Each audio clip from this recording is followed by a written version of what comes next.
welcome back to First-Hand Globetrotting. Today, I'm going to tell you everything you need to know to plan a trip to Trondheim, Norway. When you think of Norwegian cities, Trondheim probably isn't the first place that comes to mind. It definitely isn't as well known as Oslo, and it's more northern than some of Norway's other big cities. But after having a chance to visit, I think Trondheim is definitely worth a stop.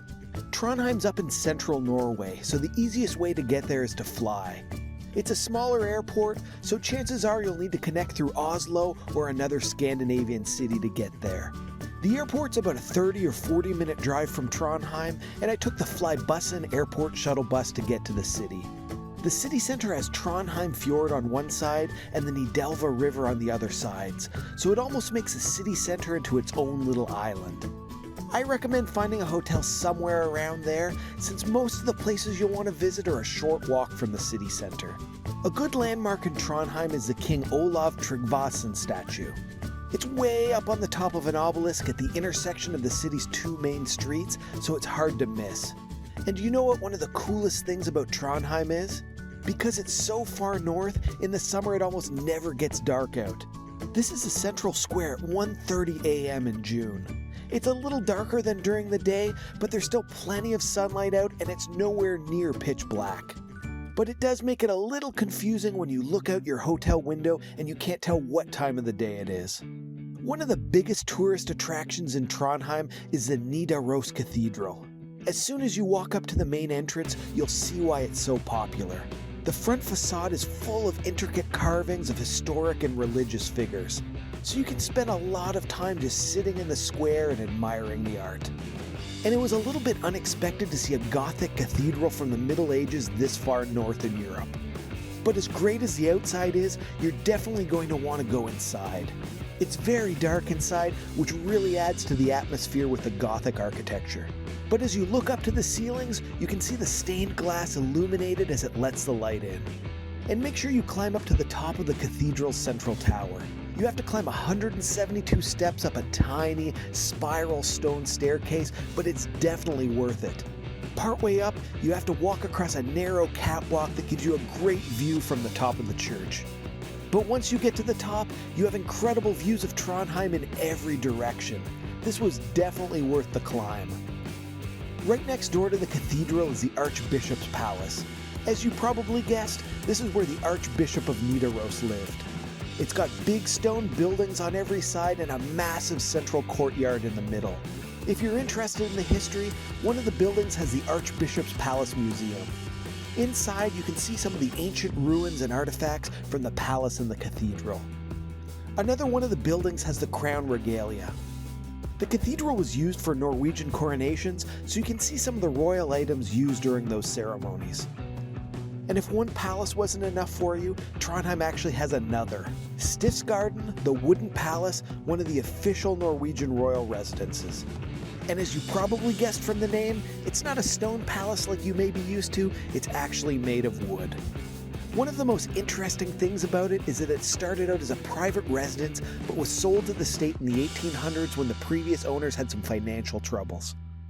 Nidaros Cathedral gets all of the attention, but Trondheim actually has another medieval church, the Church of Our Lady.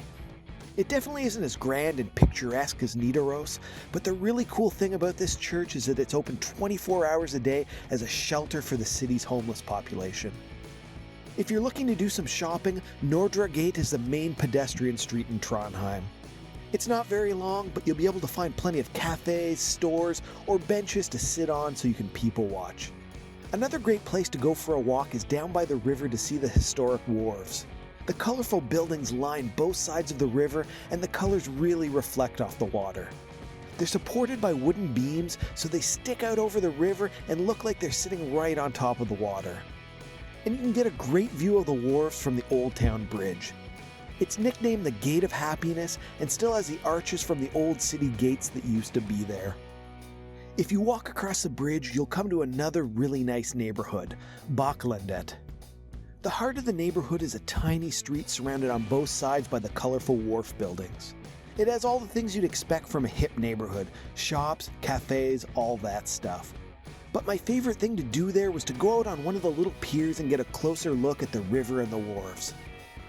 Another thing to do when you're on that side of the river is to walk up the hill and check out the Kristiansten Fortress.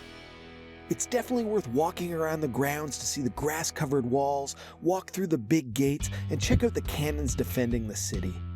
The main keep is a big white building right in the middle of the fortress that has some displays about its history. But I found the most interesting part was to climb up to the top. The ceilings were really low up there, but you'll find even more cannons up there protecting the fortress. And if the fortress itself doesn't interest you, it's worth coming up here just to get the incredible views of Trondheim.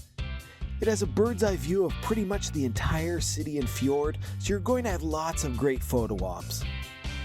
And if the fjord looks nice from up at the fortress, you can take a boat tour to see the city from the water. One of the things you'll notice is that there always seems to be a cruise ship or two out there. While you're in the fjord, you'll mostly get views of the waterfront areas and some of the nature around the city. But my boat also took us up the river, so I got another great view of the wharves, I got to see the fortress looking down from the hill, and even another view of the cathedral as we sailed by. One of the things I was able to see from my boat but didn't have time to visit was Munkholmen. It's a tiny island that has an old fort and a prison on it. It looked pretty interesting, but unfortunately I just didn't have time to stop by. Trondheim is surrounded on every side by incredible nature, so you should definitely try to make some time to see it. One great option is to do a short hike along the fjord. You can take the Lade trail that starts a few miles outside the city and follow it all the way back to Trondheim. You'll get great views of the fjord and the rocky shoreline, and even a couple of spots where you can stop and splash around in the water. When you visit Trondheim, I recommend you try a traditional Central Norwegian food called Sodd. It's a thick soup with pieces of mutton, meatballs, carrots, potatoes, and some spices. Nothing fancy, but a nice hearty soup to fuel you up when you're exploring the city. So that's Trondheim, Norway. It felt like there were a lot of really great things to see and do, packed into a relatively small city. Everything was only a short walk away from the city center, which made it really easy to do a lot each day. And the fact that it had beautiful nature surrounding it on every side and nearly endless summer sunlight really made it stand out to me. I definitely recommend visiting. Hopefully this helps you if you're planning a trip to Trondheim. If you have any questions, ask me in the comments. While you're at it, make sure to like the video, share it with your friends, and subscribe to my channel. On Twitter, I'm Firsthand Globe. On Instagram, I'm Firsthand Globetrotting, so follow me on there. And don't forget, it's an incredible world out there, so pick up your passport and do some firsthand globetrotting of your own.